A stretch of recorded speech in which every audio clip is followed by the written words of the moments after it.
because our deepest wounds often reveal our greatest purpose.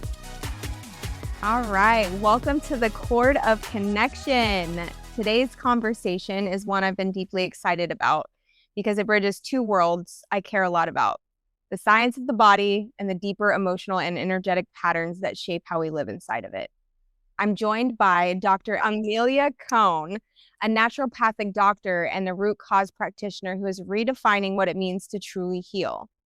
Through her work at Sovereign Functional Health, she blends functional medicine, nervous system regulation, advanced lab testing, and identity-based healing to help women move beyond symptom management and into true restoration. What I love about Amelia's work is that she doesn't just ask, what symptoms are you treating? She asks, what is the body trying to communicate? And honestly, after both of us going through such a deep somatic and transformational experience together, this conversation naturally became so much bigger than physical healing. We talk about stress, suppression, burnout, identity, intuition, perfectionism, and what it actually looks like to come back into relationship with yourself. This episode is for anyone who has ever felt dismissed, exhausted, disconnected from their body, or like they've tried everything and still don't feel well. So welcome on, Amelia. Yeah, thank you. Yes, thank you so much for being here, girl. I have had the pleasure and honor of getting to know you in so many different facets. So it's really cool having you on my podcast and getting to showcase what you do, because it's so important, especially in this day and age. Thank you. Yeah, I'm so happy to be here. Yeah, it's great. Awesome. Yeah, so we'll just kind of lay the foundation. I want to know what originally pulled you into this work. Mm. Well, I started out in getting into energy work and like flower essences for my own healing. Like, I had a pretty severe depression when I was younger, just graduating high school, and then, as anybody who's been in that space, like, bad things tend to compound on that when you're already in that low vibration. And so bad things kept compounding, and I'm like, what is this? And so I was just so desperate to find anything that helped. And I got pulled into energy work, energy medicine, and it just became this natural progression of learning about the different healing arts. And so all of those things were really helpful to me. And then I started to bridge that with my own like physical healing, getting into yoga and breath work and nutrition. And then when I found naturopathic medicine, I was like, holy shit, this is the umbrella that holds all of my interests. And it was an actual, like, a literal calling. I was like, there's no way I was not going to do it. Like, no matter the cost, no matter like the monetary cost, the life cost, it was like, this is happening. This is me. Like, I have to do this. So Yes. Yeah. Was there a moment where you realized conventional medicine wasn't asking the right questions? Oh my gosh. Like, probably from a child, I had known that. I had a lot of bladder issues as a kid. And I remember this very clear, I don't even know how old I was. I was young, but they had this just like horrific procedure that they did where they put a catheter into my urethra, filled it up with water because they wanted to see if that would bleed into my kidneys. And like, I just remember being on this sterile table with all these people around me as just this tiny little kid and like experiencing this like horrible pain and discomfort. And that was probably the moment where I was like, instant distrust. I don't trust any of you people, like, none of that. And then it progressed, watching pharmaceutical ads as a kid. I was like, this is ridiculous. Side effects may include death. Yeah. So, Literally. So I just always was like, what is this? Yes, absolutely. It has always been crazy to me too as a kid, where it's like, and they say it so fast, right? It's like, make us this, la la la la la la la la la la, right? Yeah. And once I got sober and I really started to take care of my body and understand that food is medicine and all of these things that I didn't get taught as a kid, and then doing somatic work and where you're really getting in your body, there was a moment when I started focusing on it and everything got worse. Have you had that Mhm. experience where you're like hyper focusing? Like, for instance, I started healing my gut about 4 years ago, and I got obsessed where I was like looking at ingredients and I was like just so obsessed, and I made it worse. Mhm. Have you had that Yeah, experience? I have. It's it's a weird phenomenon, and sometimes, like in natural medicine, they'll say it'll get worse before it gets better. And so sometimes it can be a positive sign because you're like unraveling things, especially in the gut, and you're killing off microbes, and so you get kind of this toxemia or Herxheimer reaction. But yeah, personally, I had that when I was working in my own protocols that I provide. And yeah, things got way worse, and I had symptoms that I hadn't had in a decade come back. And it was like, what is this? Mhm. So I had to clear the board, start over, get clear on what was actually going on, and then move forward again. Yeah. What is your take on I just feel like there's so much out there, and I personally hit a bottom. I guess it's been about 2 years now where I was filled with so much information, and it was like, okay, this is the next right thing to do. This is the next right thing to do. And by the end of it all, I felt so confused. I felt afraid of so many foods, and just like left like not knowing what to do. Oh And yeah. so, what do you do with clients who come to you who are just feeling super confused and overwhelmed with knowledge and information? How do you direct them? So I like to test. I like to know exactly what's going on because Mm. you're right. There are a bajillion different things out there. And so what's right for you is going to be dependent on your specific physiology. And so we want to know that going into it so that we're not just like, oh, let's try this and let's try that. It's like, no, let's know exactly what we're going to do for you and then move forward with that clarity. Mm. So that's really where I like to operate. Yeah. Do you have them do like an elimination diet first, or is that kind of case to case? Yeah, yeah. And it's really important because if there are things going on in the gut, which there usually are, especially if there's other symptoms going on, you don't want to continue to feed whatever's in there with the things like the dairy or the sugar. You want to clear that stuff out because that's what's feeding like the bacterial overgrowth or the yeast. So we want to cut those out so that they're not continually proliferating because if you're trying to kill them off, you don't want to feed them at the same time. It kind of two steps forward, one step back. So yeah, absolutely elimination diet. Yeah, yeah. I'm gonna have to take you on as a as a coach myself, seriously. Why do you think so many women feel chronically exhausted, inflamed, anxious, and disconnected to their bodies? Oh gosh, that is When the a labs come big back normal too. yeah. Oh yeah. So there's a couple things with that. The normal labs are what's normal across the population of the country. And as we know, that's not healthy or optimal. So when I'm looking at labs, I'm looking at what's optimal. So a lot of times people will come to me, they're like, my labs are normal. They say my labs are perfect, but I still have X, Y, and Z going on. And then I look at them and I'm looking at patterns. So it's not just the specific markers, it's how those markers interact. So with thyroid health, for example, we look at the ratio between T3 and T4. And while those numbers could be within the normal range, when you look at the ratio, it's like, oh crap, that's bad, or that's off, not bad, but like no wonder you're having symptoms. And so we look at patterns, we look at ratios, and we look at what the optimal number is. So that's Mhm. one part of that. And I think that's a huge part of why women still feel burnt out and tired and not, what all the things you were saying is because we're not looking at things through the proper lens, through the most effective lens.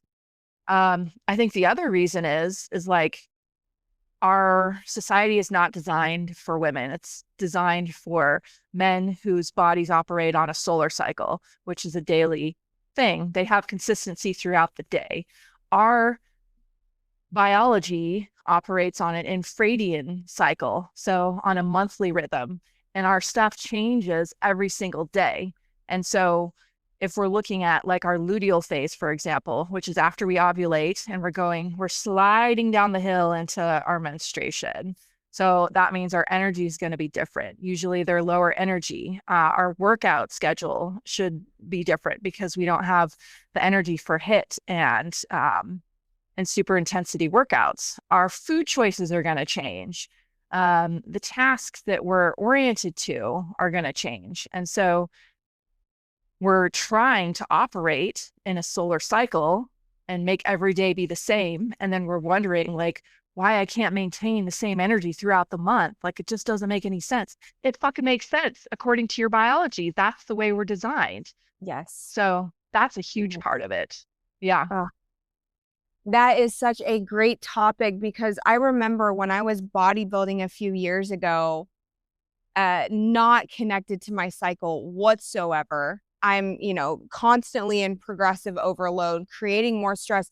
I remember my body was so inflamed Yeah. and I'm like, I'm eating well, I'm meal prepping all my food, and I'm honestly worse than I was before, you Mm-hmm. know? Yeah. And we have this culture of women training like little men, you Yeah. know? Seriously, and it's like Yeah. it Yeah. just is doing more damage for our body than good, you know? Yeah. Um, and so that's such a good point. And I actually did this astrology reading with this woman. I won't get too deep into it, but there's multiple different ways to view astrology or charts. There's the Western, there's the, I can't remember the rest of them, but now there is one that is called the 5D. And it goes back to when, and there's a lot of controversy around this, but there being 13 constellations versus 12, Oh, wow. Yeah. which is really interesting. And the reason I bring this up is because the world is not designed for women. It's not at all. Back in the day, they there was 13 months. And if Mm-hmm. you break down the math in that, that's why it's like February has 27 days and this month has, it was before it was 28 days every Yep. single month, which is the length of our cycle. Yeah. And Exactly. some fucking dumbass, probably man, went in there was like, nope, this is not, let's take this month out. Let's make all these months crazy. And it feels impossible for us to actually track unless we're, attuned and journaling and tracking our apps and attuned to our body and all of these things. And so I think that I know that we're moving into this space where it is more women taking their power back by being connected to their body, right? And Mm-hmm. understanding how the body works and all the things that we didn't learn growing up. Yeah, So, absolutely. And yeah. just the idea of like birth control and putting people or women on hormones. Hormones are such a delicate thing and they're hugely influenced by the gut. And so just putting someone on hormones, it like changes the entire personality. Like there's research that shows that it changes your entire personality. It changes who you're attracted to. So you go on birth control and then it changes the type of man you're attracted to. And then you come off birth control and you try to normalize those hormones. And then all of a sudden you're like, who is this guy? Like, who is this dude? I don't like this guy. And so, you know, it's just one example of how crazy things are. And yeah, Yeah. I've never one time in my life been on birth control ever.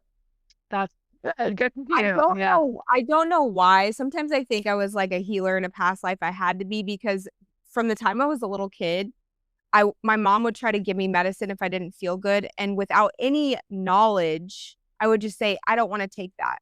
Like Mm, as a little kid, and awesome. I Yeah. had this like internal guidance system. Like I remember when vaccines, and I have nothing against like vaccines, but I just personally I'm not a vaccine person. But when the COVID vaccines came out, there was something in me that was like, nope, Hmm. not doing that. And so Yeah. I've always had this like internal thing that I'm not even deeply connected to that just tells me no. It's like, no, we're not doing that. I don't know why, but we're not. So That's birth control awesome. was something that I just always was like, I'm not taking that for Yeah. whatever reason. But now they have like copper IUDs. What is your take on that actually? Oh my gosh. I have two different takes. My medical opinion is like that is probably a really good way to go if you really don't want to get pregnant and you're very, very serious and dedicated about not wanting to get pregnant because it's not gonna interfere with your hormones at all. My personal take is like I had an IUD and I thought it was personally just awful. It was painful going in, it was painful coming out. I felt it in my uterus. It felt like it was gonna like poke through, and the doctor was like, "That's really unlikely." And I was like, "Dude, it was so awful." And then I never had a period because I had the hormonal one, the Mirema, and I didn't like that either. Not that I love my period and the bleeding and all that, but I respect the cycle and I appreciate having that flow every month and it makes me feel um like I just think there's so much beauty and power being connected to that, to our cycle and the different phases of it. And like now that I'm more aware of how to optimize the different phases. Like it's actually a freaking miracle. And I'm really, really grateful that I still Mm. have that flow. Yeah. Yeah. I've been considering it, but I'm like, no, there's just some Yeah. resistance I have around that, but I don't know, maybe I'll Well, just stick to the method I've always used. yeah, yeah. There's actually a really cool birth control. I think it's called Sexy, and it is just a topical. So you just smear it on and it's not hormonal. Yeah. And I think it Oh, kills wow. the little sperms. So it's Oh, pretty wow. cool. And And their it's their like TikTok, effective. yeah, their TikTok is pretty good too. They have really great videos. I You'll have think to it's send me that. PHEXXI. Yeah. Oh, interesting. I had no idea. Huh. Yeah. Yeah. So that's a really Well, good one. that's awesome. I'm gonna look into that. I know I kind of took us off the rabbit trail, but Yeah, that's what good. what are some of the most overlooked root causes you see? Oh, I think the biggest one is probably gut issues. So, a lot of people just dismiss it of like bloating or they have food sensitivities and they're like, I just avoid those foods. And it's like, yes, and just because you avoid the foods doesn't mean there's still stuff in there that's causing problems and altering your beneficial microbes and which then can alter your mood. So the gut for sure is probably the biggest root cause. Hormonal issues, mood issues. One thing that's close to my heart is painful bladder syndrome. And that's actually starts in the gut, whereas Western medicine only treats the bladder. So let's see, I'm trying to think if there's any others. I think that's probably like the number one. If Mhm. in the old school naturopaths were always like, it starts in the gut with just about everything. And Mm, I continue to see that being true. So mhm. yeah. How does chronic stress actually impact the body physiologically? Oh, that's a good one. So we've got so our stress hormone is called cortisol. And there are different phases of the stress response. So we can have like too much cortisol, and that's normal when we're in a high stress situation. The problem comes when our stress doesn't go down or we don't know how to manage things properly. And so that hyper cortisol phase just continues and continues and continues. And eventually that's going to cause a hypo or low cortisol situation. And that's when you drop into exhaustion phase where you're just like, oh, I can't get up. I can't do this. I don't feel like it. I don't want to. And we get that burnt out, low mood, depressed, apathetic phase. So it's this multiple phases in a chronic stress situation that can cause different types of symptoms. And it impacts our immune system. So too much cortisol reduces, it's like a blanket on your immune system. So then that's often why if we are just coming out of like a stressful situation, you end up getting sick because your Mhm. immune system just got blanketed. And so you're more susceptible. Mhm. And then, yeah, you can also, well, it contributes to the burnout. Trying to think if there's anything else. mood for sure. Just about every system is going to be impacted by too much stress. And that's actually one of the key pieces. So treatments, like you were saying earlier, how you tried to fix your gut. Well, when I'm working with people, I don't go right to the gut. I have to manage the stress first. Because if you don't manage the stress, then we can't fix this. Because this is going to be like your shock absorbing system, your adrenals, which sit above the kidneys, which produce your cortisol. It's your shock absorbers. And so if you're constantly running on high and everything's just crazy and intense all the time, and you're not able to like modulate and manage that, then the gut healing's not going to work. Or the same if you don't have any cortisol and you're in the exhaustion phase, this over here, it's not going to work either because you don't have the energy, the extra energy that you need to put into healing. Yeah. It's like the cortisol, I don't want to demonize it because it's a beneficial hormone. Like we need it. It's what gets us up in the morning. It's when it starts peaking at night, it slowly rises. And that gives us the wake up motivation, the impetus to get up and get out of bed and get our day started. So it gives us that when we're in our hyper cortisol phase. We're like ready to go. I can do this. I can push through. I got this. Yeah, let's go. And then, so it's got some benefit too, but we just don't want to do that forever. Right. Just stay in that zone. Yeah, it's interesting you say that about being sick. So, as you know, I quit my job of 9 years, and my last day was the day before bridge. And oh, wow. That week I got COVID. And then fast forward, I go to bridge that weekend. And then the week in between, I got something else. Yeah, I got that too. Yeah, we all did. And then the weekend after Extreme, I got I had whatever else was going. There was like a stomach or something. It was just like back to back to back to back sickness, but I was coming off of this extremely stressful like work environment where I was depleted. I simultaneously like in chronic stress, but also I found out that I had non-traceable amounts of testosterone. So I was like operating with no testosterone. And, much like the culture we're in, I just found myself drinking more caffeine, which is then messing my adrenals up. And it was just this like never ending cycle of I have to get this stuff done and I don't have the energy to do it, Yeah. And by 1 o'clock, 2 o'clock every day, I'm just brain dead, like so much brain fog, just so much fatigue, wanting to, be able to have the energy to go to the gym or do whatever. And it was such a painful cycle that so many of us live in just on the regular. So I'm really, it's a big deal. Stress is huge. Yeah. So I don't know.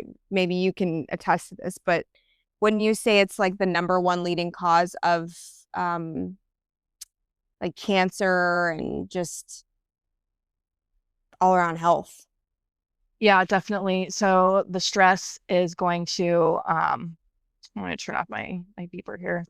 Yeah. So stress, like I said, it's going to dampen the immune system. So then that leaves us susceptible to viruses, bacteria, and all the things. And the cancer too, because our immune system is designed to deal with cells that are cancerous. But if our system is depleted, it doesn't have the energy to do that.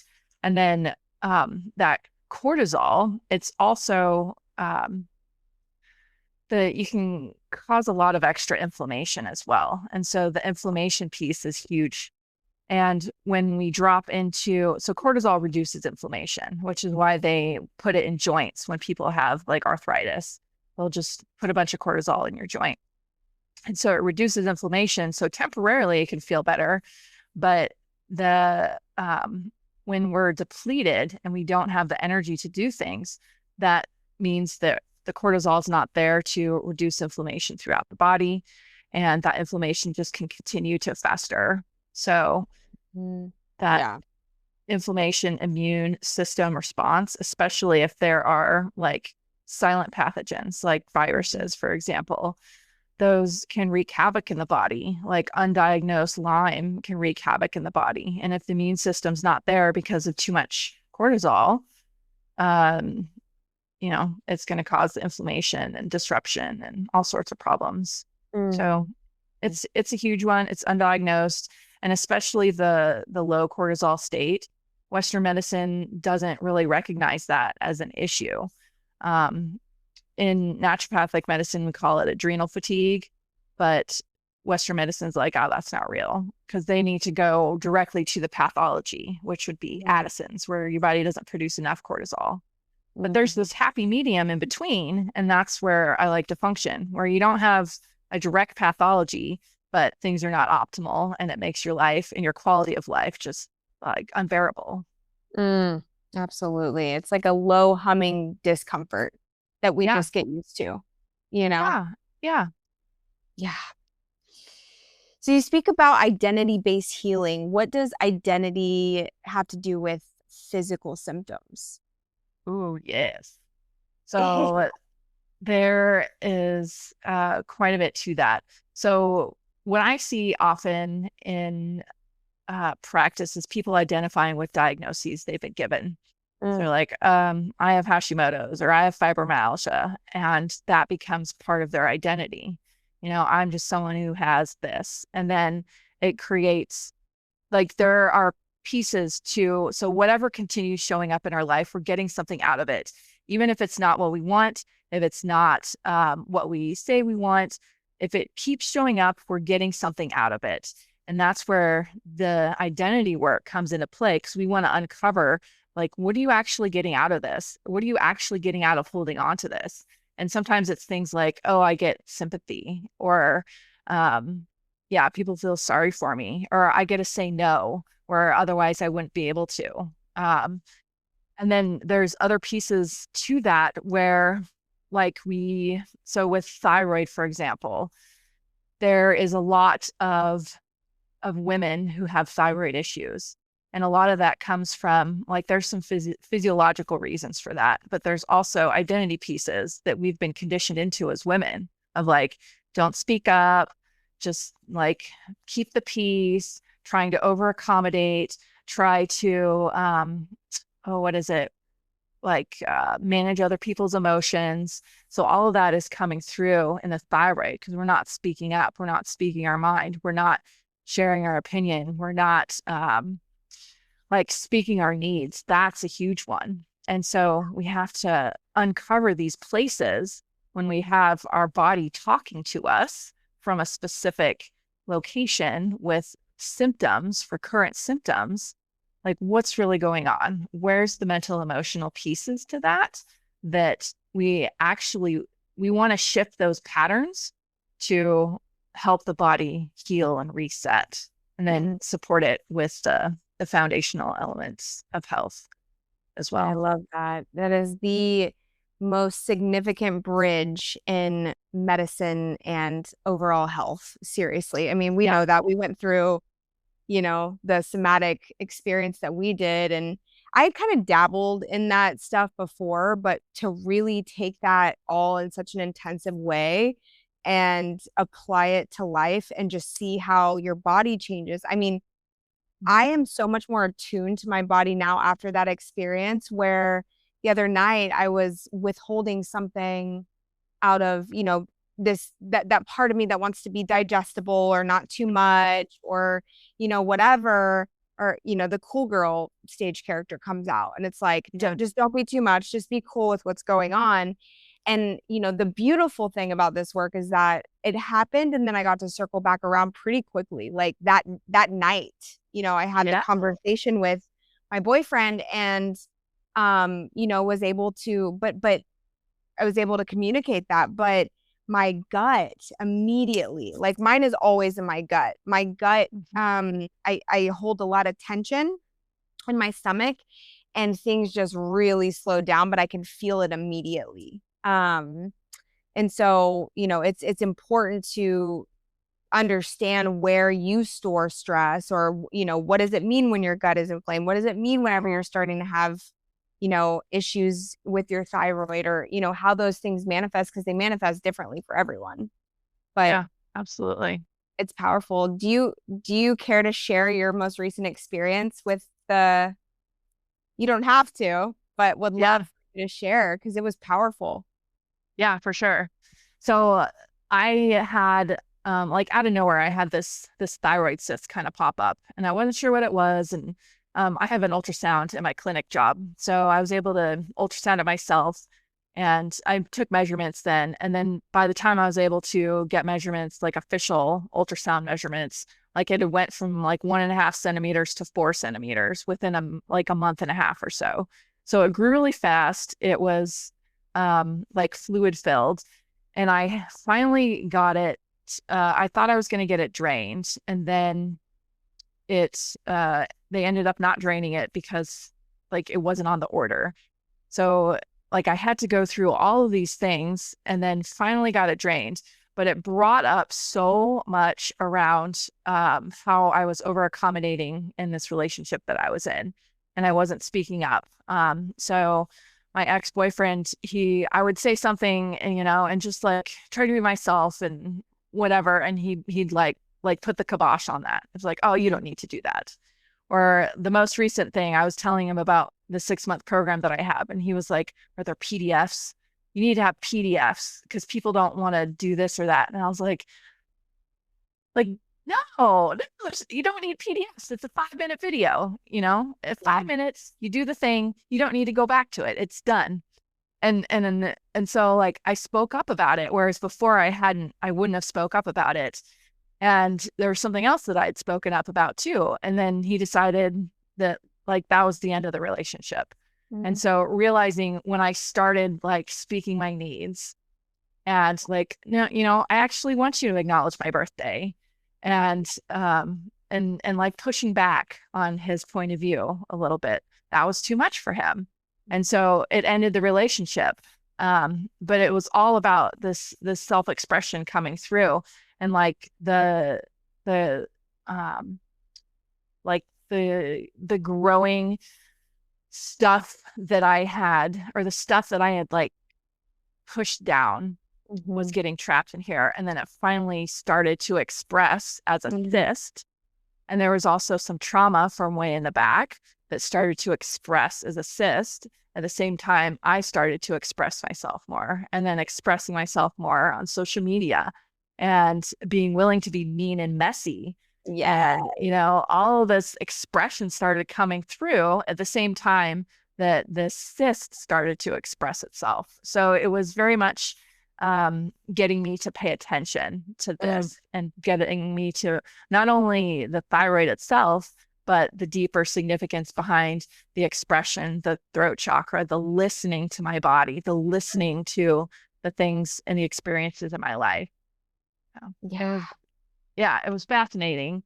Powerful. So powerful. Gosh. And for those of you that don't know, Amelia and I are in a small group together. And so I got a front row seat to the whole experience, from beginning to end. And it was just, the body is fascinating. If we don't listen, it will do the talking.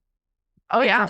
And for some of us, it's not as something as simple as, and that wasn't a simple experience, but like it's a bigger deal, right? It turns into cancer. It turns into, immobility. It turns into all these really extreme cases when we're just unwilling to listen to our bodies. So fascinating.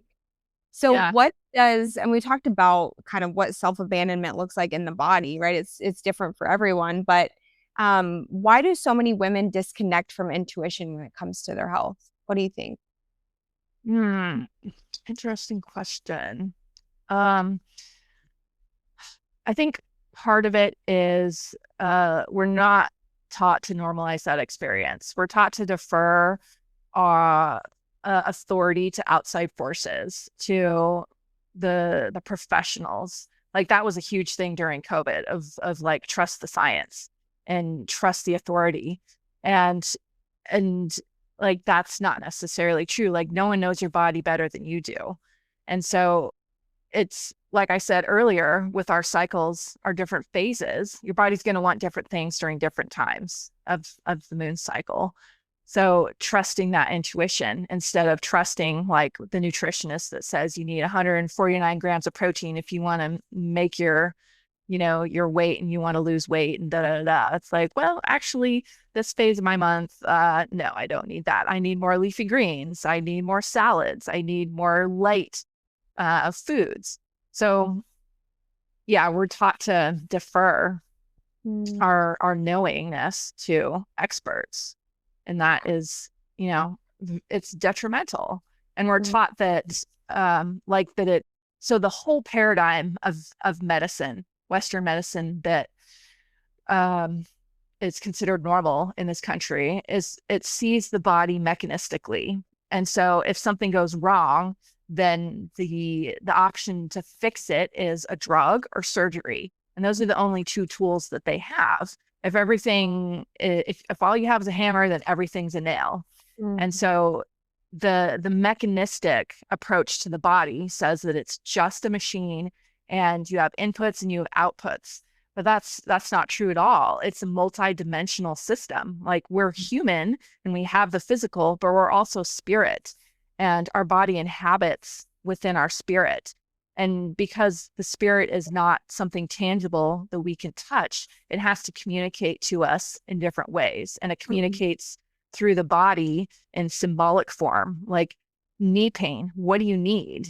Or a thyroid cyst. Like, what have you built up? What has continued to grow and fester within your voice and your throat, and that needs to be expressed? Yeah. So it's a completely different paradigm than what we're used to. And the same with the vaccinations you mentioned earlier. It's this paradigm of our bodies are weak and frail, and they don't have the systems to heal and support themselves. So we need to intervene with this vaccination. And that's not necessarily true. Our bodies are freaking miracles. Like if you get the stuff that's in the way out of the way, the body heals itself. Yeah, absolutely. I love telling the story of my 96-year-old cousin. And he wasn't moving. He was hanging out in his chair all day. He'd use his walker to get into his scooter in his apartment and then scoot down the hall to meals and then scoot back and then use his walker to get back into his chair. That was his day. Those were his days. He'd use his walker into the bathroom. And then finally, they got him into some physical therapy where he started walking. They started moving the limbs, getting him strong again. And so he went from being completely dependent on the walker within just a couple of weeks to being able to walk into a restaurant with just his cane and walk back out again. Like 96 years old, and he was able to recover his strength. Like that's a miracle.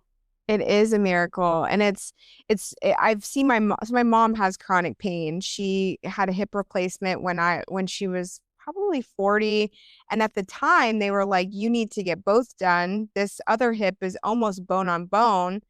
And she didn't have the money. Right. And so fast forward, she just put it off. We're talking 20 plus years later, same hip. Right. And so, it's so counterintuitive for us to lean into movement when I'm in pain, right? Yeah. But it really is the medicine, is to move. And so, it's, which brings up a great point around the somatic stuff, right? This is what I've learned, and I want to hear about kind of like your biggest takeaways from the experience we went through and the work we've been doing. But is that I always felt like I'd get to the line of like wanting to do something different or show up differently in a certain situation or say the thing, right? I'm going into this situation and I'm like, I'm going to say the thing, or I'm going to show up the way that I want to, right? And I would get to the edge, and then all my safety strategies would come up, right? Because it's like, it's the unknown. I don't know what it's actually going to be like on the other side. I'm pulling from information from my past, which tells me I'm not safe to do this, right? As we know, like parts work. So these younger parts are kind of in the driver's seat doing their thing. And, when you learn how to contain your or to regulate your nervous system as you're walking through this experience, you get to the other side, or I got to the other side of so many experiences, and I was like, holy shit, this is the boogeyman in the closet. This is not real, you know? Yeah. And I spent my whole life protecting myself from whatever was going to be on the other side of these experiences, when in truth, like, it actually, on the other side of those experiences, I started to feel physically better. I started to, my my bowel movements were more normal. My ability to speak up became easier in situations. And so, you know, I don't even know why I got off on that tangent, but I think it's really important, just learning the somatic work and trusting yourself to move through the other side, because the other side really is not what we think it's going to be. So Mhm. I want to know what your biggest takeaways from doing this work have been in the last couple of months. I I think the biggest one that I realized, because in a lot of the self-help, energy work, identity level, they talk about the subconscious, and it's the subconscious that keeps you stuck. It's the one that's running the patterns, da da da. And it was the nervous system. That's our subconscious. That's where our subconscious lives. And it's designed to keep us safe, just like you were saying. And so all those safety mechanisms like live in the body, in the nervous system. And when we can regulate that with like simple tools like the stress breath, or like touching your hands, like those simple things that we learned, feeling your feet on the ground. Um, that's how we can move through those subconscious blocks. And it's not necessarily this like magical woo-woo experience. It's very much in the body. Mm. And it's the simplest things that we can do of just ah, Yeah. to process whatever is coming up for us. And coming Mhm. back to this here and now, this physical form, Yeah. and acknowledging that, like, okay, I'm here, I'm still safe. Yeah, let's go. Yes, absolutely. So tell whoever is listening, like, what are you doing? I know you've launched something recently, and would love to hear kind of, I know we've touched a little bit on it, but what is the name? How do we find you? What does your work look like? What are the ins and outs of what you're offering? Oh yeah. So, one of the things that I'm getting together right now is a thyroid healing podcast or webinar masterclass, and it's directly relevant to what I've been experiencing. And then I know so many other women have experienced, and we're going to be moving through some of the energetics of over accommodating some of those patterns that show up when our thyroid is talking to us. And then also I'm going to provide just some like foundational pieces for thyroid health. So that's one of the things that I'm putting out there. And then the next one I want to do is an HSB healing webinar, because there's like yoga postures that we can do to tap into that and help heal things in the pelvic bowl and the pelvic floor and address that kind of stuff. So yeah, so those are the Wow. two that are coming up. And then like my programs, I have a membership model. And so people can work with me in different levels. I have a foundational membership program where people get walked through managing stress, GI healing protocols, and able to articulate or discern what their GI pattern is. So whether that's like a bacterial overgrowth pattern, a yeast pattern, a parasite, or a mixed pattern. Like there's steps in there to help define that, and then treatment process to move through. So that's a 6-month program in it of itself. And it's just like a foundational health reset. So it can help with the energy, with the hormones, all those basic things. Yeah. And then, just kind of the easiest way to get started would be to like follow me on Instagram. I'm going to be doing a lot more with the energy healing piece, bringing that front and center, and then like really supporting it up with the physical foundations and healing protocols in functional medicine. Amazing. Yes, I'm going to be linking your Instagram on the promo post that I do, and then also when the episode comes out. So if Perfect. you want to find her, you find her through me. And I'm also going to ask you at the end what all your accounts are. But before we go into that, I have a deep interest in hearing more about the pelvic floor, um, you know, your education around that, because I have recently realized how much especially leaving my job, I had a massive issue with bracing. Like I was Mhm. bracing constantly. And so, yeah, tell me what you know about pelvic floor and how that affects women. Yeah. Ooh, it's such a big topic, and we hold so much in our pelvic bowl. It's really, we have multiple like diaphragms in our body, and the pelvic floor is the base diaphragm. We've got our breathing diaphragm. And so there are, gosh, where do we even start with this? I think there is like pieces to pelvic floor work, such as learning how to be receptive to penetration, as opposed to like just like forcing that on us. So that's one piece of it. There's also pieces where the bracing, well, it's definitely tied to your jaw. And I think I'm just rambling here, but because there's just No, so much great. to go into with the pelvic floor. Yeah. Yeah. But No, whatever you have like, to share, I love it. yeah, like learning how to, there are specific practices like yoni eggs that you can Mhm. do to help learn how to be receptive to energy. And like the jade one would be a good place to start, and learning how to hold that. And then like the Kegels, there's not just the like squeeze and release, squeeze and release. There are different levels of Kegel.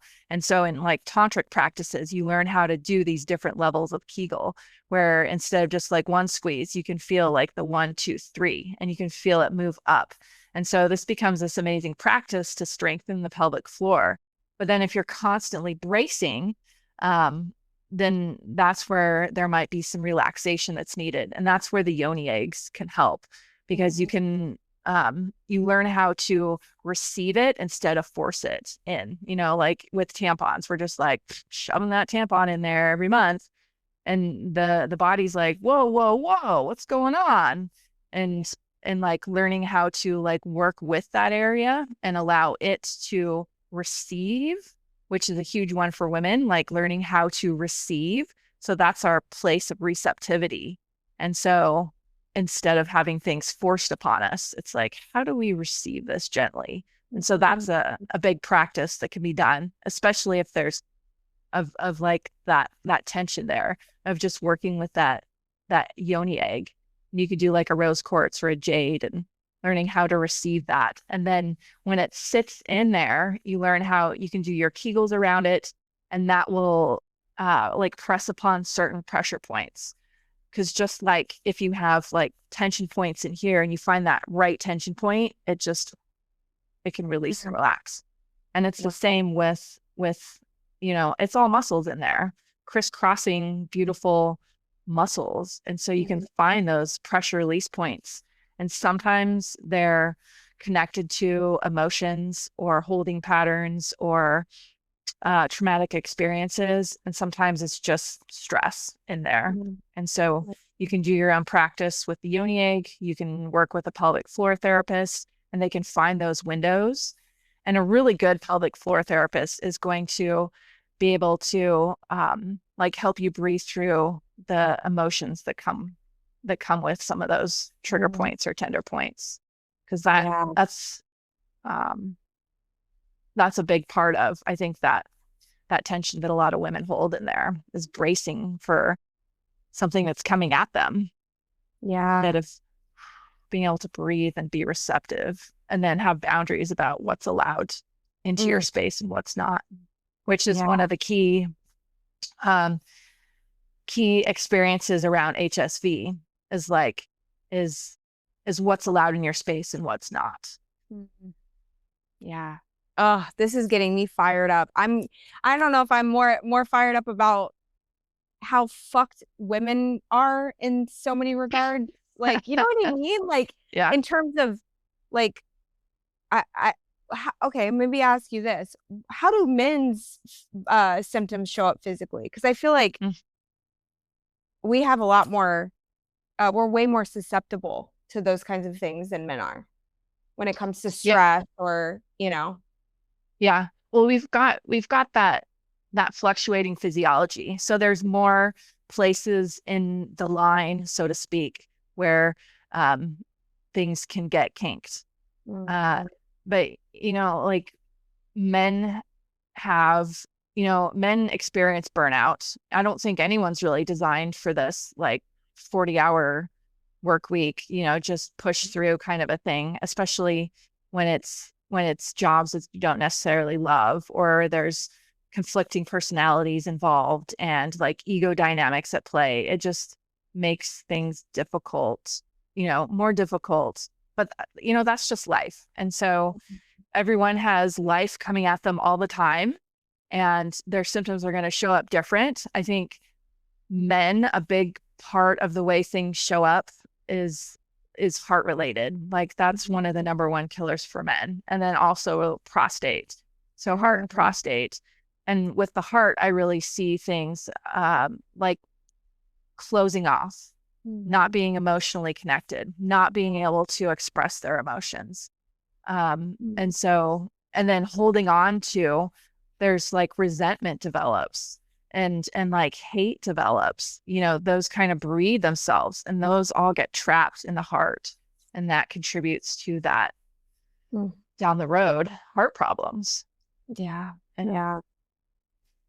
Man, this has been such a cool conversation, and my brain is going, and I'm like wanting to, I'm like a researcher. I'm Me too. Human design is I'm a 1-3 profile, so I'm very much the investigator.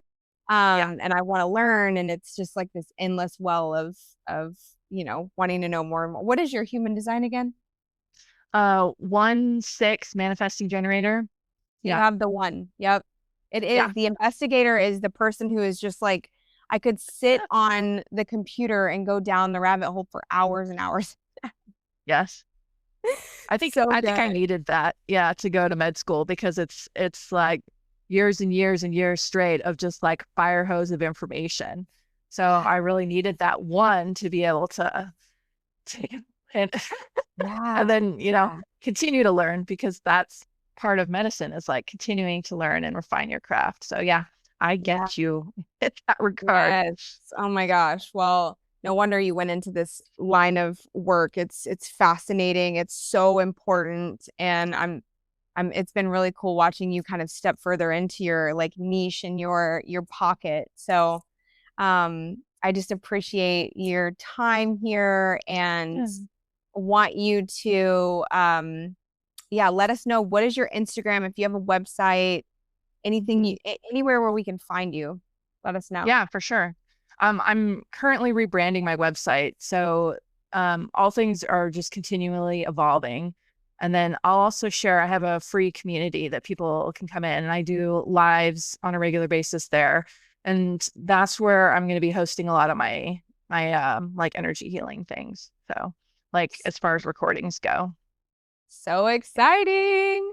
Yeah. Awesome, girl. Well, thank you so much for your time. Gosh, and thank you. I look forward to watching how everything, expands for you, and getting to have a front row seat. I just appreciate you so, so, so much. Thank you. This is so delightful. Thank you. Thank you. May the cord that binds us to one another and to Source remind you that you are never alone, always guided, and always home. Until next time.